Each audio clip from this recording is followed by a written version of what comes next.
பரமேஸ்வரனை பார்ப்பதற்கு திரு கைலாயத்துக்கே தான் போக வேண்டுமா? மனதில் நினைத்தாலோ வேறு எங்காவது உட்கார்ந்து பூஜை செய்தாலோ போதாதா? ஐயா, பசுவின் உடம்பில் இருக்கும் பாலை மடியை பிடித்து கறந்தால்தானே வருகிறது. அதன் வாலையோ காலையோ பிடித்து இழுத்தால் பால் வரும். அதே போல் ஆண்டவனை தரிசிக்க வேண்டும் என்றால் திருக்கைலாயம் சென்றுதான் தரிசிக்க வேண்டும். என் அப்பன் ஈசன் அமர்ந்திருக்கும் திருக்கைலாய மலையை கண்டுவிட்டேன். என் கண்பற்ற பெயரை அறிந்துவிட்டேன். இனி கணப்பொழுதில் சிகரத்தை அறிந்து என் அப்பனை தொழுது இந்த ஏழைக்கு அருள் செய்ய என்று வேண்டிக் கொள்கிறேன்.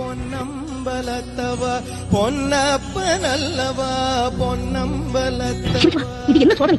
படிகளெல்லாம் சிவலிங்கமாக காட்சி வருகின்றது. இறைவா, பார்க்கவிடமெல்லாம் உன் வடிவமாக அமைத்து விட்டால் நான் எப்படி படியேறி வரப்போகிறேன் என்று பார்க்கிறாயா? எங்கும் நீயே நிறைந்திருக்கிறாய் என்பதை எனக்கு எடுத்துக்காட்டு. இங்கு ஒரே வடிவமாக இருந்து காட்சி அளிக்கிறாயா? ஒருக்கா இப்படியெல்லாம் சோதித்தால் நான் திரும்பி போய்விடுவேன் என்று எண்ணிவிட்டாயா? உன் வடிவங்களை நீ இங்கிருந்து அகற்றினாலும் இனி நான் படிகளில் காலால் நடந்து வருவதாக என் தலையால் நடந்து வந்தாலும் உன்னை ரசித்தேன்.